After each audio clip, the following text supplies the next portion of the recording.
हवा किसी की बहे, सरकार कोई बनाए, मगर पंजाब के सुजानपुर में पिछले 3 चुनाव से वोटर्स का मूड नहीं बदला। बीजेपी के दिनेश बब्बू 2007 से जीत की हैट्रिक लगाते आ रहे हैं। इस बार पहाड़ों के पास बसे सुजानपुर में 2022 को लेकर चुनावी रुख क्या है, ये जानने के लिए न्यूज़ 24 पठानकोट की सुजानपुर विधानसभा सीट पहुंची। हम इस समय मौजूद हैं सुजानपुर के मुख्य बाजार में। यहाँ पर हम पहुँचे हैं ताकि हम आपको आम लोगों से मिला सकें जो सुजानपुर विधानसभा क्षेत्र के अंतर्गत रहते हैं। हम आम लोगों की बात आप तक पहुंचा सके कि आम जनता जो है वो यहाँ की क्या सोचती है चुनावों को लेकर, क्योंकि 2 महीने के बाद पंजाब में भी विधानसभा के चुनाव होने हैं। ये देखिए, ये मुख्य बाजार है सुजानपुर का। यहाँ अक्सर बेहद ज़्यादा भीड़भाड़ होती है, लेकिन अब जो है इतनी चहल पहल भीड़भाड़ नहीं दिख रही है। दुकानें आपको यहाँ पर दिखेंगी, भारी संख्या में यहाँ पर दुकानें हैं। यहाँ पर ग्राहक जो हैं वो कम दिख रहे हैं। आप लोगों के लिए क्या मानते हैं कि क्या मुद्दे हैं आपके हिसाब से? देखो, मैं तो चाहता हूँ कि सुजानपुर की जो विधानसभा जो भी एमएलए आए वो काम करें और अच्छा एमएलए आए जो शहर का सुधार करे, और जो दुकानदारों के बारे में भी सोचे ये सरकार। जो दुकानदारों को कोई बात सोचती है, कोई जिम्मेदारों को दे देती है, जो मीडियम तबके के लिए कोई भी नहीं, कुछ नहीं सोच रहा। जितनी मर्जी सरकार है, बीजेपी आ गई है, कांग्रेस आ गई है, किसी ने मीडियम दुकानों के लिए कुछ नहीं सोचा। दुकानदार ऐसे बेकार बसे हुए हैं कि बहुत मुश्किल हो चुकी है उनके काम करने की। यही दुकान है? हाँ जी, विश्वकर्मा मतलब वो लवाई की दुकान है। मैं देख रहा हूँ कि दुकानें तो यहाँ पर है क्योंकि ये मेन बाजार है, लेकिन ग्राहक नहीं दिख रहे। ग्राहक तो है ही नहीं है जी। जब का कोरोना हुआ है तो इसलिए तो बहुत ही बुरा हाल हो गया दुकानदारों का। बहुत उनका खर्चे भी निकलने बहुत औखे हो चुके हैं। बुढ़ापा पेंशन मिल रही है कि नहीं? बुढ़ापा पेंशन मिलती है, वो बड़ी है। हाँ, 1500 हो गई है। तो गरीबों के लिए कोहा ने कुछ नहीं सोचा है।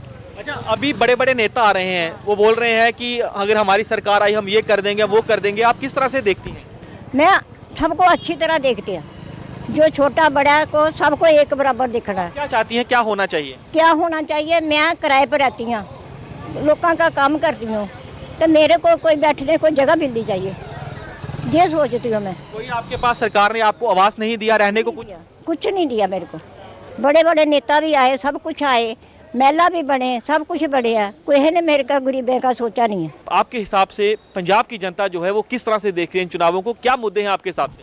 देखो जी, गल इदा सर मुद्दे पुराने ही हैं, क्योंकि ये मुद्दे ਜਿਹੜੇ ਨੇ चुनावी हो जाते हैं। कोई भी पार्टी के उपर गौर नहीं करती, क्योंकि जिसले इन्हों का मतलब निकल जाता है, जो तक इन्हों का मतलब है, इसलिए हर जी पार्टी है वो लोगों को गुमराह कर रही है। कोई 200 को यूनिट दे रही है, कोई 400 दे रही है, कोई 500 दे रही है, कोई के लेडीज़ को 1000 रुपया दे रहा है, मगर कोई वादा पूरा नहीं होता। मैं अगे भी एक बार कहा सी भी इलैक्शन कमीशन नूं ये पार्टियों पर गौर करनी चाहिए है। ਜਿਹੜੇ जनता ਨਾਲ झूठे वादे करते, ਜਿਹੜੇ जनता को गुमराह करते हैं, इन्हों का जिन्हें भी सारे का मैनीफेस्टो रजिस्टर्ड होना चाहिए है। अगर जी भी कोई पार्टी सत्ता में आती है वो अपने मैनीफेस्टो से पूरी नहीं उतरती, साल के बाद उस पार्टी को डिस्कुआलीफाइड किया जाए। यही चाहता हूँ कि कोई ना कोई सरकार को इंडस्ट्री लगवानी चाहिए, जहाँ कोई रोज़गार के बारे में कोई वैकेंसी निकालनी चाहिए किसी भी डिपार्टमेंट में। यही चाहता हूँ कि फैक्ट्री लगे, इधर कोई कॉलेज बने, यही चाहता हूँ। तो अभी जो तमाम बड़े बड़े नेता यहाँ पर आ रहे हैं और बड़े बड़े वादे कर रहे हैं, दावे बड़े बड़े कर रहे हैं, क्या लगता है कि कोई नेता आपको ऐसा लगते हैं कि ये पार्टी ऐसी है, ये नेता ऐसा है जो हमारे वादों पर खरा उतरेगा? सभी नेताओं को एक ही पॉलिसी होती है, अच्छा करेंगे, बाद में देखते हैं बाद में क्या होता है, बस यही होता है। पार्टी को देखकर वोट करेंगे कि कैंडिडेट को देखकर वोट करेंगे कि मुद्दों को देख? तो हमारा दिल है, जिधर मर्जी वोट देंगे। बिल्कुल आपका दिल है, हम पूछ भी नहीं रहे कि आप किसको वोट करेंगे।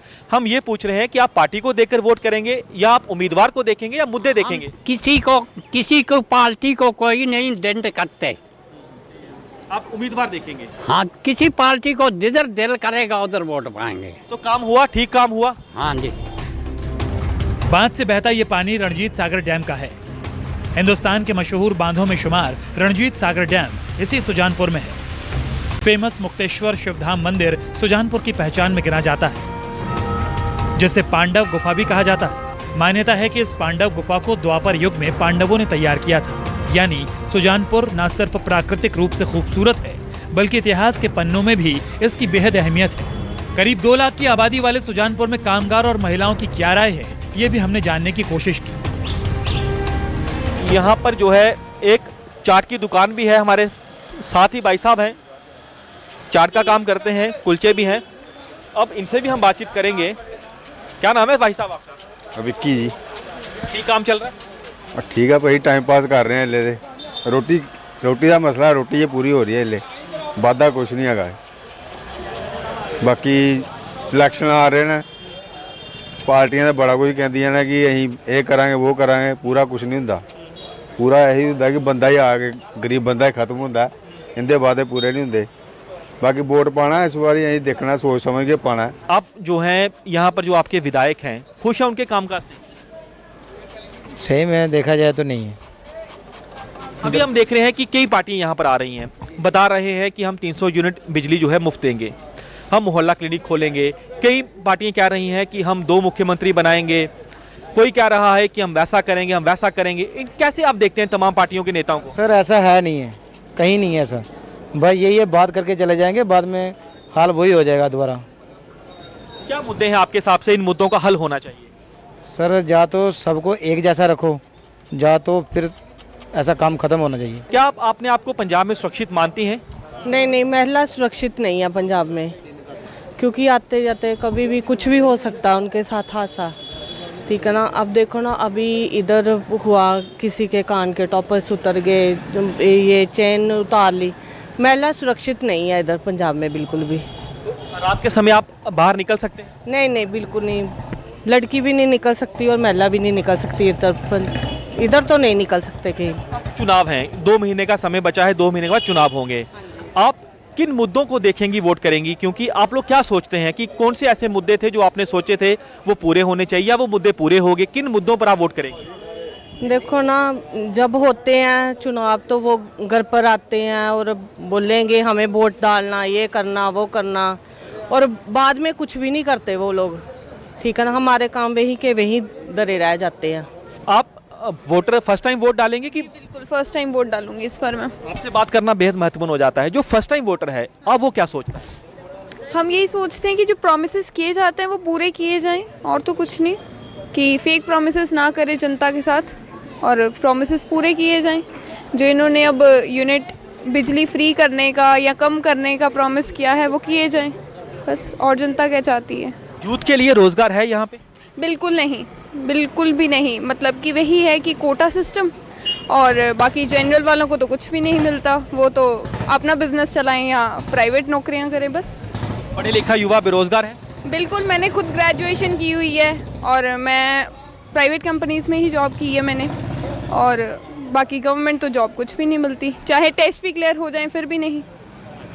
एक आखिरी सवाल है, क्या आप पंजाब की सड़कों में बेखौफ होकर घूम सकती हैं? जी बिल्कुल नहीं। ये तो सबसे ही आप क्वेश्चन पूछेंगे, जिस भी लड़की से, जिस भी औरत से, तो वो यही कहेंगे कि नहीं।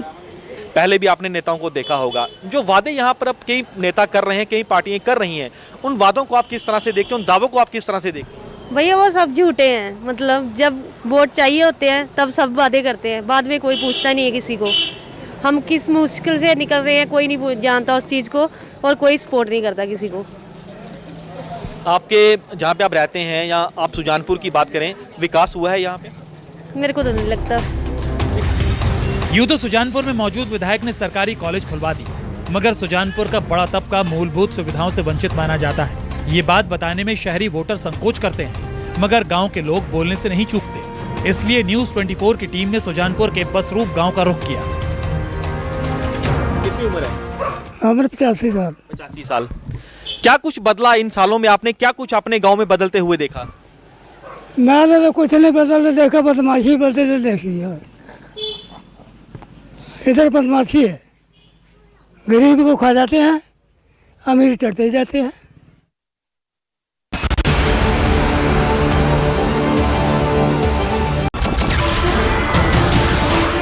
नमस्कार, मैं हूं मानक गुप्ता।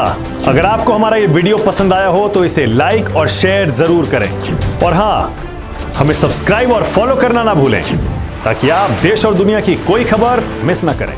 तो जुड़े रहिए हमारे साथ और देखते रहिए न्यूज़ 24।